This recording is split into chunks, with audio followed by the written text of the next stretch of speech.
ఇంకా ముఖ్యమంత్రి గారు నిన్న మీరు చూశారు, ఆయన నియోజకవర్గం లగిచెర్లలో అది ఫార్మా సిటీ కాదు, అది ఇండస్ట్రియల్ ఎస్టేట్ అని మాట మార్చాడు. అబద్ధమాడడానికి సిగ్గుండాలి. నువ్వు ఇచ్చిన గెజిట్ నోటిఫికేషన్లో ఏముంది?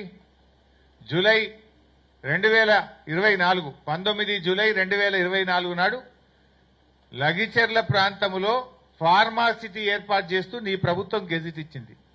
నువ్వేమో ప్రజలు తిరగబడితే ఇప్పుడు మెల్లగా మాట మార్చి లేలే అది ఇండస్ట్రియల్ ఎస్టేట్ అని మాట్లాడుతున్నావు. నువ్వు చూసుకో ఒకసారి, నువ్వు ఇచ్చిన గెజిట్ 19 జూలై 2024 నాడు ఫార్మా సిటీ ఏర్పాటు చేస్తున్నట్టు నువ్వు గెజిట్ ఇచ్చినావు. సరే, నిజాన్ని నిర్భయంగా ఒప్పుకో, తప్పైంది, నేను ఫార్మా సిటీకే ఇచ్చిన, నేను పొరపాటు చేసిన, ఆ ఫార్మా సిటీ గెజిట్ ను విత్డ్రా చేసుకుంటున్నా అని చెప్పి విత్డ్రా చేసుకో. తప్పును బహిరంగంగా ఒప్పుకుంటే ప్రజలు క్షమిస్తారు, బుకాయిస్తే ప్రజలు క్షమించరు. నువ్వు బుకాయించే ప్రయత్నం చేస్తున్నావు.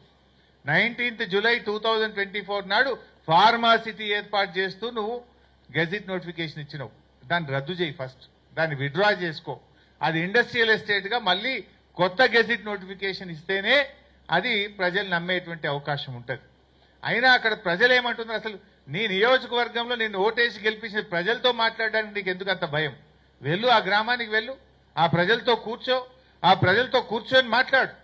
పోలీసులను హంగు ఆర్భాటాలు లేకుండా ఆ ప్రజల దగ్గరికి వెళ్ళు, ఆ ప్రజలతో కూర్చొని మాట్లాడి వాళ్ళ సమస్యని పరిష్కరించు. కానీ పోలీసులను ఉపయోగించు, అక్రమ కేసులు పెట్టో నువ్వు బెదిరిస్తే నడవదు.